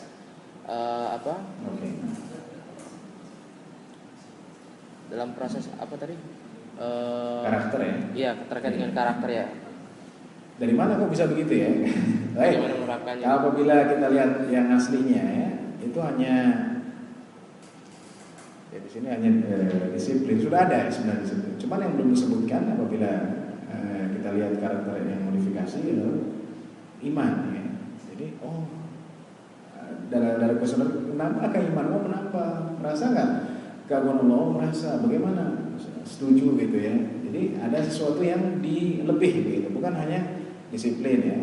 Disiplin itu dari mana sih? Dari itu tadi Allah Subhanahu wa taala mereka bertakwa, taat ya. Salah satu taat kepada Allah itu adalah disiplin, hormat gitu ya. Dan juga beriman, jujur gitu ya. Itu nilai-nilai yang ditambahkan daripada silabus berbasis pendidikan akidah. Jadi disiplin itu sudah ada sebelumnya. Ini aslinya. Rasa hormat. Kalau dengan ini Ustaz, kalau untuk nilai-nilai seperti ini kan kalau di SMP kalau nggak salah, nggak tahu kalau SMP sekarang saya bukan guru. Ya disiplin, kejujuran dan seterusnya ini kan ada terkait dengan pelajaran yang lain gitu. Misalnya PPKN atau apa itu tuh. Iya, di sini juga ada di karakter di silabus yang asli sudah ada. Jadi dikaitkan bagaimana siswa itu bisa menghormati semuanya karena semua diciptakan dari sistem reproduksi ini gitu ya. Kemudian tanggung jawab juga ketelitian ini sebenarnya tambahan ya daripada silabus karakter yang diharapkan dari silabus ini. Makanya saya modif dengan bukan hanya itu saja tapi juga menambah keimanan kepada Allah Subhanahu wa taala, jujur ya. Kira-kira seperti itu. Ada lagi? Mbak, gimana Mbak? Ada yang mau ditanggapi? Ya? Iya. Iya. Terus kalau evaluasi pemahaman siswa itu terhadap apa yang itu kan disuruh mendeskripsikan, disuruh menjelaskan satu-satu. Dan hasilnya mereka Bisa. Kemudian juga ditanya ini kenapa penyakit ini terjadi? Oh ya karena free sex. Nah, itu kan udah tersampaikan ya. Itu yang dia mau. Terakhir ya. Terakhir tentang kenapa? Usulan. Oh ya usulan ya. Ya. Harusnya saya juga mendownloadnya. Itu luar biasa panjang ya. Luar biasa panjang. Saya tahu. Dan mungkin ada satu yang menurut saya agak berbeda ya. Mungkin tadi ada yang agak lemot, tidak tepat gitu ya. Yang jarang disebutkan ya, bahwa dalam fase pembentukan tulang itu sudah ada ruhnya. Itu yang berbeda dengan video lainnya. Karena selama ini sudah tahap semua, baru ansha'nu khalqan akhar, di situ baru tiupkan ruh. Padahal tidak kan kata Rasulullah kan 40 sperma, kemudian segumpal darah, daging. Berarti setelahnya apa? Tulang kan? Nah, tulang itu sudah ada ruh. Summa yursalu ilaihil malak fa yanfukhu fihi ruh. Nah, itu mungkin yang berbeda. Ya, itu masukan yang bagus. Jadi saya juga sebenarnya pengen itu karena panjang dan ada hal yang berbeda. Itu ya. Nanti kedepannya bisa ditambahin hal-hal. Saya tahu itu berapa sekitar 1 jam ya. Sampai sih 45 menit ya. Saya juga punya ya. Dan juga mungkin kalau tidak salah resolusinya masih kurang bagus ya. Masih belum HD ya. Iya. Oh mungkin yang asli ya. Yang DVD ya, kualitas DVD karena kualitas kan macam-macam DVD. Kalau YouTube masih kurang. Itu juga. Itu masukan yang bagus. Insyaallah nanti bisa dilengkapi. Ini kan disertasi ya. Ada pelengkapan. Cuman yang tadi yang saya sampaikan, kenapa saya memilih ini dalam disertasi? Karena ada itu yang saya sampaikan bahwa dalam fase tulang manusia sudah ditiupkan roh.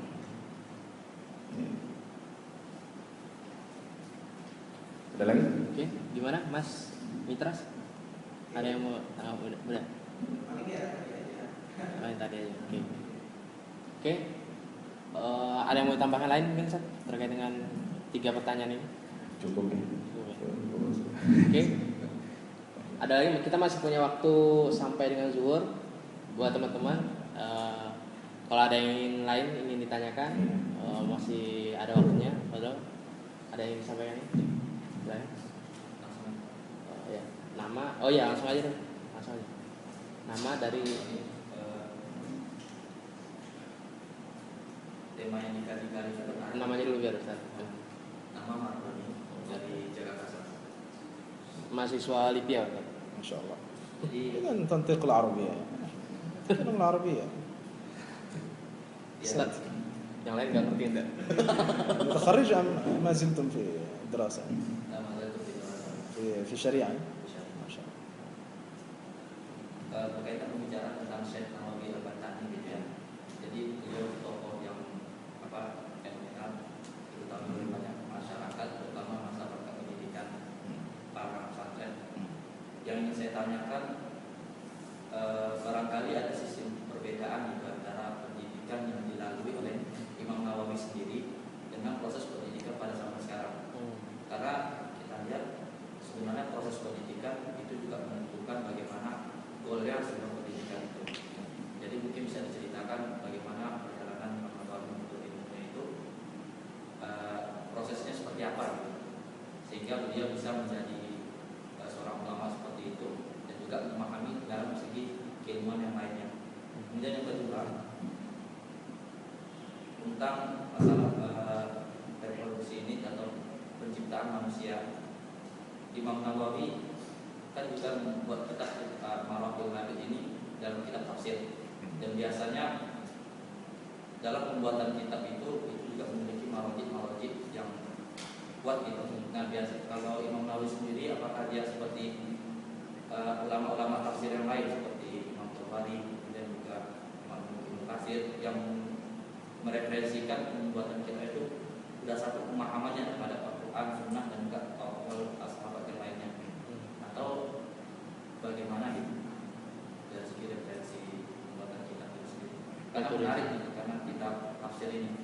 Kemudian ketiga mengenai implementasi pendidikan. Implementasi pendidikan, kenapa sekarang ini rata-rata itu dunia pendidikan tahu tentang terutama masalah proses penciptaan manusia gitu. Orang itu sekedar saat ini hanya sekedar tahu gitu, oh penciptaan manusia seperti ini. Kalau orang Muslim mengatakan itulah yang diciptakan oleh Allah Subhanahu Wa Taala. Kalau orang-orang non Muslim juga mengatakan demikian, itulah perbuatan Tuhan mereka gitu. Nah sekarang pertanyaannya, itu kan hanya baru sekedar pengetahuan. Bagaimana membuahkannya itu menjadi sebuah keyakinan bagi generasi Islam sendiri? Oke. Ada lagi? Itu aja. Oke. Yang lain? Dari akhwatnya mungkin? Atau dari ikhwannya?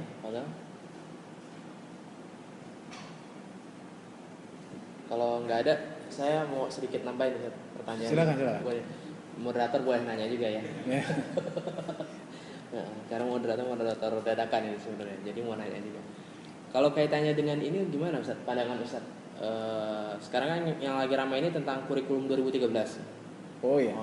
Kaitannya dengan disertasi Ustaz ini gimana? Pertama. Yang kedua, ini kan Al-Qalam ini kalau nggak salah SMP IT ya Ustaz ya? Iya. SMP IT dan sekolah-sekolah Islam terpadu itu kan dia punya kurikulum tersendiri yang mungkin kayaknya agak beda. Tolong koreksi kalau salah. Agak berbeda dengan kurikulum katakanlah yang SMP biasa seperti itu. Dengan munculnya disertasi ini kan kita baru tahu bahwasanya ternyata metode seperti ini itu belum ada di SMP IT sebelumnya. Nah, dan ini yang agak merisaukan ini kan sebenarnya disertasi Ustadz ini baru menyentuh biologinya, udah gitu baru penciptaan manusia pula gitu. Jadi suatu lahan yang sebenarnya masih bisa digarap oleh banyak teman-teman yang lain di fisikanya atau kimianya dan lain-lain seperti itu gitu ya. Ini agak mengejutkan juga sebenarnya kalau buat saya karena saya nggak aktif di pendidikan ini. Jadi sebenarnya efektivitas selama ini menurut Ustadz untuk kurikulum di IT itu sendiri itu gimana menurut Ustadz? Efektivitasnya terhadap pengembangan keyakinan siswa terhadap agama gitu. Kayaknya itu aja Ustadz. Pertama yang dari Ahmad Doni tadi mengenai pendidikan yang berbeda, apakah pola pendidikannya berbeda antara eranya Nawawi dengan sekarang. Ditambah lagi eranya Syekh Nawawi ini beliau dididik di Jawa gitu kan, di Banten gitu. Jauh dari kota metropolitan Islam saat itu mungkin di Baghdad atau Damaskus sebagai pengembangan. Jadi yang saya ingin sampaikan bahwa Syekh Nawawi bukan hanya berguru di Indonesia ya, tapi di sini dalam biografinya beliau juga ke Madinah, ya, juga ke Mesir. Jadi disebutkan ya, juga berguru pada Syekh Ahmad Khalid Sambas itu di sana dia.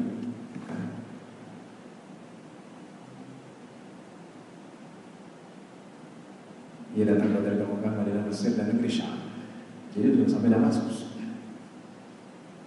Gitu. Jadi itu yang mungkin. Jadi Syekh Nawawi bukan murni Indonesia, bukan. Beliau ya seperti alumni Timur Tengah sekarang gitu ya. Selain di Indonesia juga belajar di sana.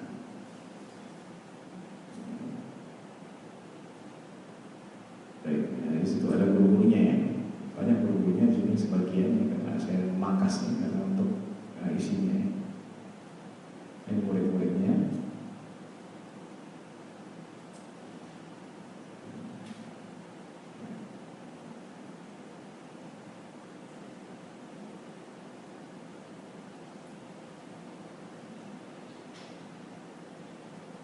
Sistemnya adalah ya kepada Syekh Yusuf Al-Dagestani di Mesir, negeri Syam, juga kepada ulama-ulama yang di negeri Syam. Ketika Syam itu dimutlakkan, idza utliqa Syam, idza utliqat kalimatu Syam fal maqsud biha Dimashq. Pada waktu saya ke Syria, Allah Syam ya, maksudnya ke Damaskus. Jadi mereka sampai Damaskus ya. Dan di sini disebutkan Ahmad Zain Dahlan ya, itu yang terbesarnya, dan Abdul Hamid bin Ad-Damastani, Syekh Nahrawi dan Muhammad Khatib Hambali dari Madinah. Jadi beliau bukan hanya di Indonesia, tapi juga guru-gurunya banyak di negara-negara Arab. Sistemnya bagaimana ya? Sistemnya seperti dulu ya. Dulu itu kan mulazamah ya. Sekarang juga masih ada ya mulazamah pada syekh ya, kalau udah sekian tahun selesai. Sekian tahun selesai. Kalau sekarang kan sudah lulus kelas ya, ngejar target ya. Kalau udah kelas 3 udah selesai, dianggap paling mahir dengan ilmu tersebut, padahal tidak mengerti ya, tidak menyentuh isi daripada satu disiplin ilmu. Ya, sekarang misalnya saya مثل كيان أنت تدرس مثلا أصول فقه في كلية الشريعة كم حصص يعني في اليوم berapa sesi per hari kan? Kemudian apakah misalnya usul fiqh Abdul Wahab Khallaf ada yudras min awal kitab ila akhir, selesai dari awal sampai akhir? Enggak kan? Ada tema-temanya yang dia bilang itu silabus seperti tadi kan? Ya kan enggak silabus seperti itu ya, apalagi apa namanya? Dalam agama ya, itu mungkin kekurangan kurikulum pada zaman ini, jadi terbatas dalam kelas dan tidak tamat. Kalau dulu orang-orang misalnya Imam Syafi'i ya, motok selesai semua, jadi mumpuni begitu ya. Jadi lebih baik menguasai satu kitab dalam disiplin ilmu daripada banyak kitab tapi nggak tamat. Misalnya saya dulu pernah berguru dengan seorang ahli hadis, tamat kitab Muqil al-Dhahabi. Tapi kitab ini nggak terlalu tebal, tapi ketika saya pahami, saya belajar dengan beliau, luar biasa pengaruhnya. Tapi kalau kita menjelek nanti nggak komprehensif. Kalaunya tentang hadis dhaif saja, ya, atau misalnya tentang mursal saja, atau misalnya tentang hadis mukhtalaf, yang mukhtalaf. Kemudian referensinya ya. Jadi sebenarnya Nawawi sudah menyebutkan dalam awal muqaddimahnya kata beliau, qad amarani ba'd al-'izzati 'indi an aktuba tafsir al-Qur'an al-Majid fataraddadtu fi dhalika zamanan tawilan khawfan min ad-dukhul fi qawli ta'ala man qala fi al-Qur'ani bi ra'yi fasada faqad akhta'a wa fi qawli sallallahu man qala fi al-Qur'ani bi ra'yi fala yatabawa qala min an-nar fa ajabtu ila dhalika bi-salaf fi tadwin qalan al-khalq. Nah, ini yang luar biasa ini perkataan Nawawi ya.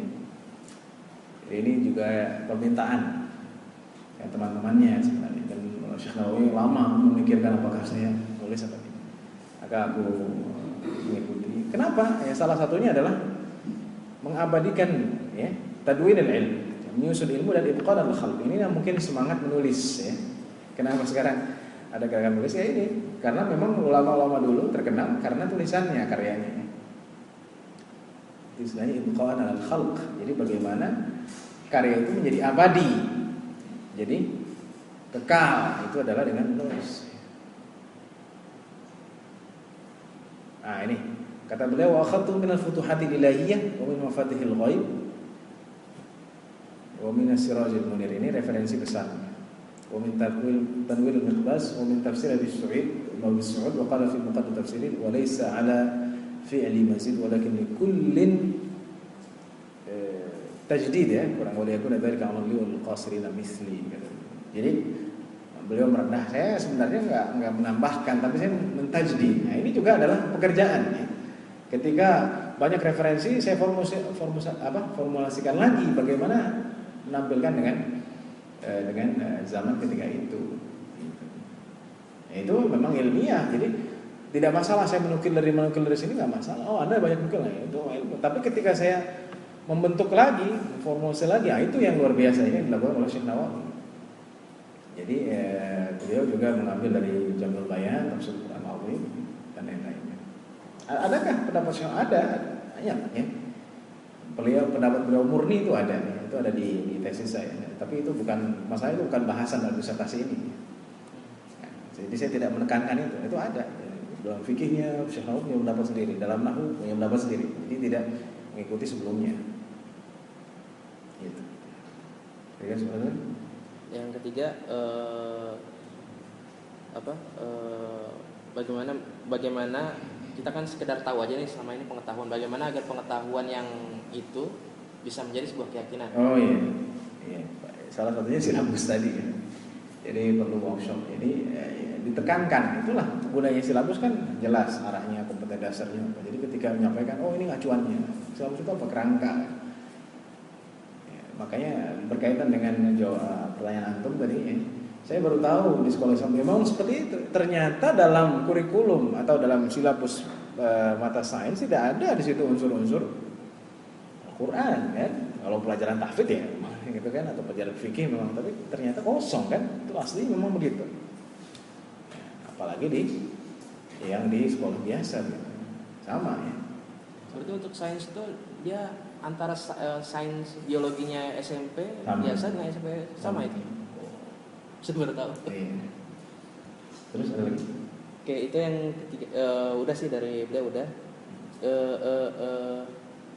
Menambahkan pertanyaan beliau tadi yang pertama tentang perbedaan pendidikan yang dialami oleh Syekh Nawawi dengan yang sekarang.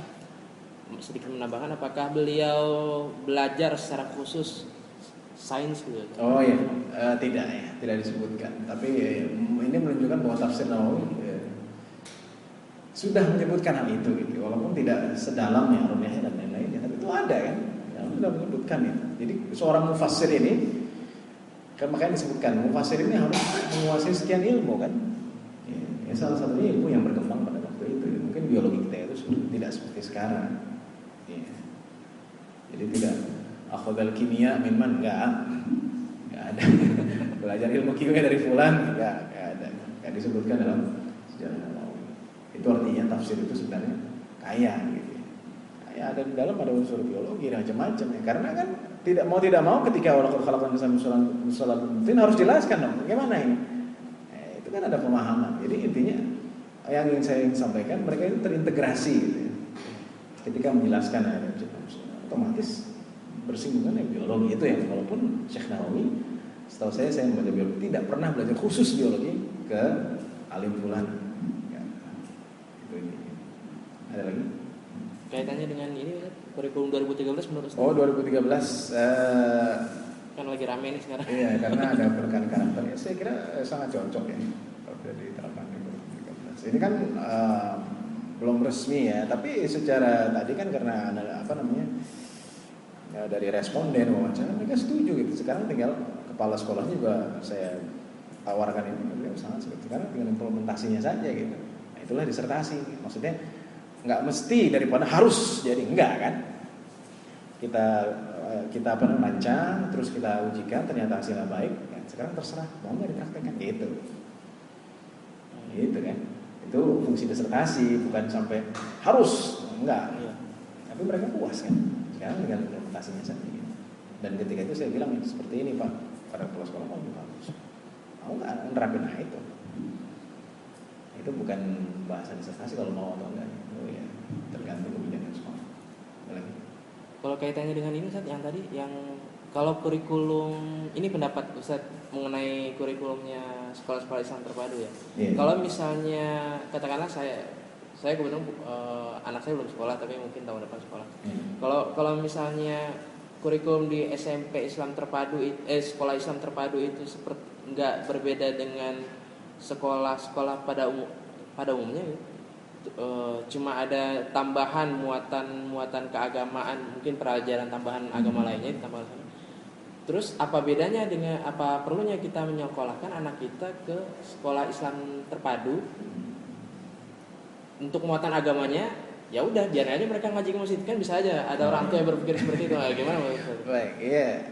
Sebenarnya ini bukan ini saja ya. Ketika saya di MIS Madinah Islamic School, saya juga punya guru dan saya lihat memang bukunya dari Cambridge, semua kan jelas ya. Nggak ada di situ sama. Jadi intinya sama. Bahkan mereka langsung merujuk kepada. Nah sekarang kenapa orang? Karena saya pernah ngajar SD, SMP, SMA. Salah satunya bukan hanya kurikulum, tapi mereka salah satunya takut dia dengan pergaulan SMP yang biasa, itu salah satunya. Yang kedua, ini mungkin bahasan tabur islamisasi sains, ini lebih luas kan. Seperti Antum bilang, kenapa di sini cuma penciptaan manusia kecil kan? Tafsir Marah Labid gede ya. Ayat-ayat penciptaan manusia merucut, sistem reproduksi ya. Kecil kan, cuma segitu doang ya. Tapi itu ada disertasi kan. Kalau penuh jadi kurikulum langsung diterapkan semuanya. Semua jadi sainsnya berdasarkan pendidikan akidah atau Islami gitu kan. Jadi salah satu bukan hanya jadi mereka nggak pernah, setahu saya wali murid itu bilang Om saya nggak bisa masukin anak saya karena nanti dia dapat biologinya berbasiskan perikanan. Makanya dibahas gitu, karena memang belum pernah ada. Tapi kalau ketika masukkan SMIT, supaya dia tahfidnya hafal 3 juz itu biasanya disinggung, ya kan? Supaya dia nggak bandel, itu yang disinggung. Supaya dia bisa bahasa Arab. Tapi kalau sebenarnya dia ngerti biologi berbasiskan perikanan akhirnya, berarti belum tersentuh di situ. Belum sampai ke Belum kepada sains belum. Ya, itu mah pelajaran tahfidz aja sama bahasa Arab gitu ya. Kalau ini ya udah saya dulu di MIS pada seperti itu, bahkan bukunya langsung bahasa Inggris dari Cambridge. Dalam. Oke. Silakan. Kita masih ada waktu. Dari siapa? Nama dari mana? Oh, Al-Hikam ya? Iya. Al-Hikam mana nih? Al-Hikam Depok kalau nggak salah ya. Yang mau saya tanyakan tentang metode penelitian yang digunakan ketika meneliti. Pertama sebelum ke situ saya ingin menanyakan kan cara daripada tafsir Al-Quran ini kan dia ijmali gitu kan, penafsirannya hanya secara global, tidak tahlil secara terperinci. Bagaimana Bapak bagaimana cara mengumpulkan sehingga bisa mengambil kesimpulan metode penelitian yang digunakan? Ada lagi? Ada lagi? Dia aja. Oke, yang lain? Nggak ada. Baik, saya ingin jawab. Jadi sebenarnya kalau disebut tafsir Nawawi ijmali 100% ya betul ya. Karena ternyata Syekh Nawawi banyak berbicara panjang ya. Contohnya tadi fase kehidupan manusia. Jadi ijmali di sini tidak 100%. Ada beberapa hal Syekh Nawawi mengijmali. Tapi ada yang Syekh Nawawi mempunyai pendapat sendiri, itu bukan masalah tes ini ya, karena itu khusus untuk tesis saya dan juga sebelumnya disertasi. Itu mungkin yang ingin saya luruskan bahwa Syekh Nawawi tidak ijmali, khususnya ijmali mungkin dalam pandangan antum ijmali seperti Jalalain. Ini Jalalain jelas ijmali kan, karena yang berkata, tapi Syekh Nawawi tidak seperti itu gitu. Dan referensinya lebih banyak kan, beliau jelas sendiri Talbirul Ikhbas, ya. Kemudian Fathul Ghaib, ya, Futuhatul Ilahiyah, ya. Dan tafsir-tafsirnya, tafsir Tabari juga ada di dalam. Jadi intinya ijmali betul coraknya ya sebagiannya, tapi itu bukan 100%. Mungkin presentasinya bagi saya 40% ada yang ijmali. Selebihnya Syekh Nawawi banyak juga berbicara tafsirkan. Kemudian metodenya apa? Metodenya tafsir tematik. Iya, perkataannya dikumpulkan dulu. Itu bab 4. Jadi dikumpulin dulu semuanya, ya. Ayat-ayat tersebut terus tafsir semuanya gitu. Kemudian diambil, dianalisis. Dan dalam analisis ini, diambil bahwa Syekh Nawawi pertama ini.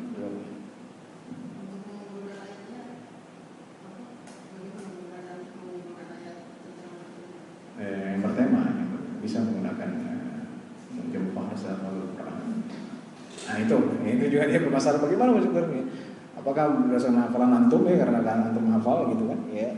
Yang pasti ada kaitannya tentang, kalau saya terus terang tidak menggunakan Mu'jam Fahrus, tapi saya berdasarkan hafalan saya gitu ya, dan tema-tema tersebut saya pilih-pilih ya. Dan memang ternyata ada 52 ayat. Mungkin ada yang lebih dikit tapi sangat mirip, maka saya ilokkan gitu. Ya, tapi saya itu apakah ini ala sabilil hasri atau ala sabil apa namanya? Ini ala sabil hasri terus terang. Sudah saya kumpulkan itu, saya cek dari juz 1, juz 2, juz 3, juz 4, juz 5, juz 6, juz 30. Ya, hasilnya segitu, 50 ayat. Ada lagi? Lagi yang mau ditanyakan? Kita masih punya waktu beberapa 15 menit. Dikit lagi. 10 menit ya. Sebelum saya ada yang harus bertanya lagi. Kalau nggak ada yang mau ditanyakan, ini Ustaz, mungkin saya tertarik dengan tafsirnya sendiri, tafsir Malah Labid ini. Sebenarnya beliau ini menulis tafsirnya ini sendiri di mana? Apakah di Banten atau di Timur Tengah atau saat beliau mengajar di Masjidil Haram misalnya, terus latar belakang ide dia pengen nulis tafsir itu sebenarnya bagaimana gitu. Terus yang ketiga mungkin sebenarnya Syekh Nawawi ini kan sebenarnya biasanya kalau tradisi ulama terdahulu kan ada sanad gitu Ustaz ya, ilmunya gitu. Kalau untuk sekarang ini sebenarnya penerus beliau ini siapa? Mungkin Ada apa enggak gitu kan sebenarnya. Kayak tadi saya ngobrol sama Mas Yuda, ada beberapa orang yang sebenarnya memegang sanad penting di Indonesia. Ya jangan-jangan ada nih penerus beliau di Indonesia, apakah ada atau enggak?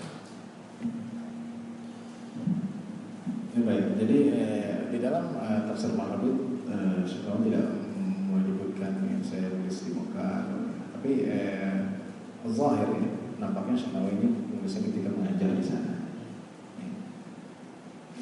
Jadi tidak mendetailkan saya nulis di Banten, tapi buku-bukunya banyak ya.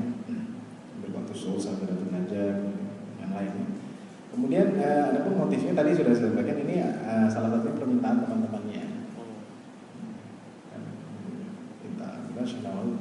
Saya takut kalau bahasa ini, saya takut kalau nulis ini saya masuk dalam sabda salam ya, man qala fil Quran fa asaba faqad akhta. Barang siapa yang berbicara tentang Al-Quran dia benar, maka dia salah. Artinya jangan macam-macam. Kalau menggunakan akal, tidak ada dasar nakal, ya, walaupun itu benar itu salah. Berdasarkan hadis tadi gitu ya. Maka ini salah satu permintaan yang dipenuhi oleh Syekh Nawawi. Yang terakhir adalah masalah sanad ya. Baik, di sini kalau kita lihat murid-muridnya, saya dapat dari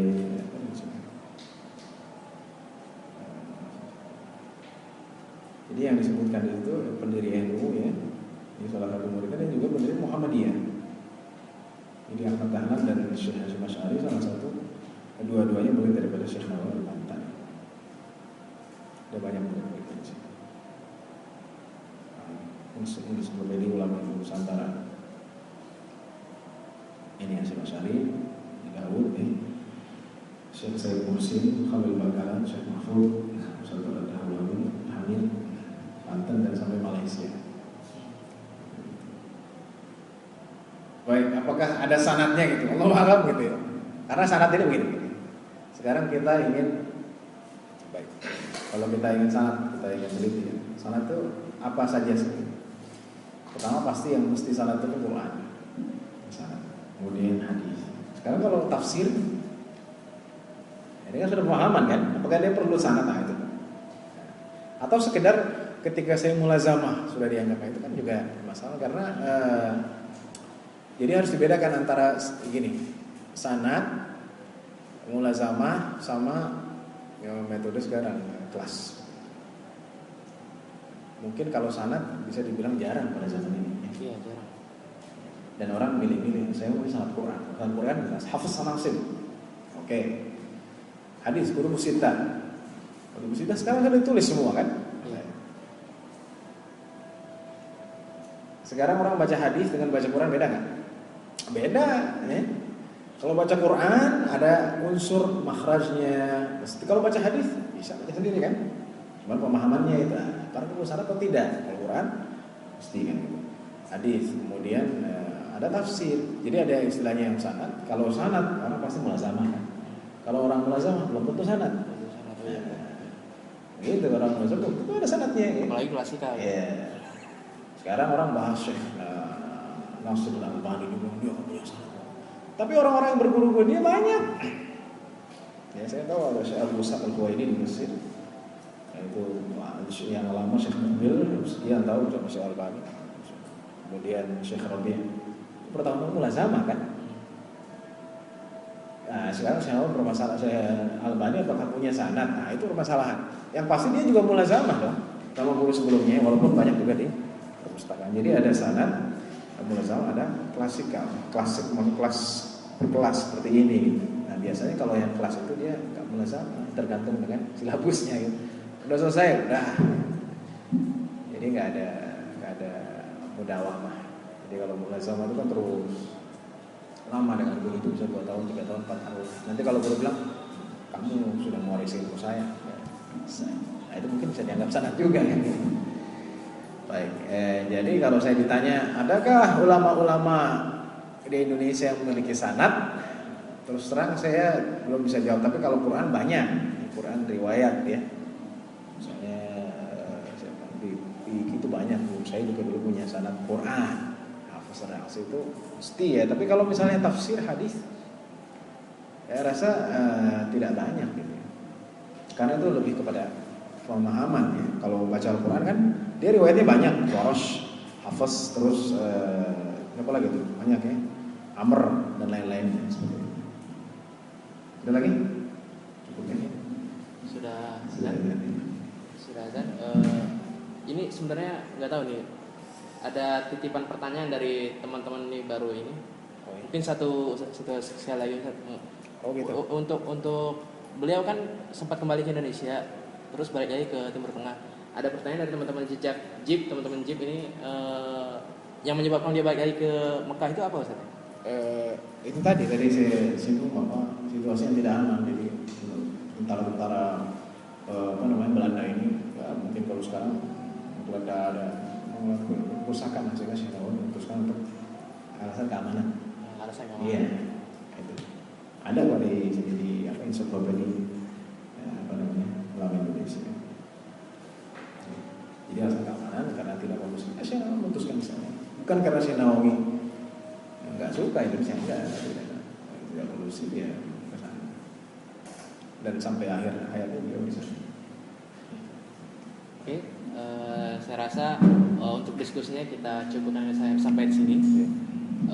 Tapi kalau misalnya nanti ada yang pertanyaan atau apa yang ingin disampaikan bisa langsung pada Ustadz Rahmat, bisa melalui phone-nya tadi udah disampaikan di awal, email, bisa juga Facebook mungkin ada Ustadz ya ntar ya. Ada Facebook bisa disampaikan juga langsung. Kita tutup pengajian ini dengan mungkin bisa pimpin doa Ustadz.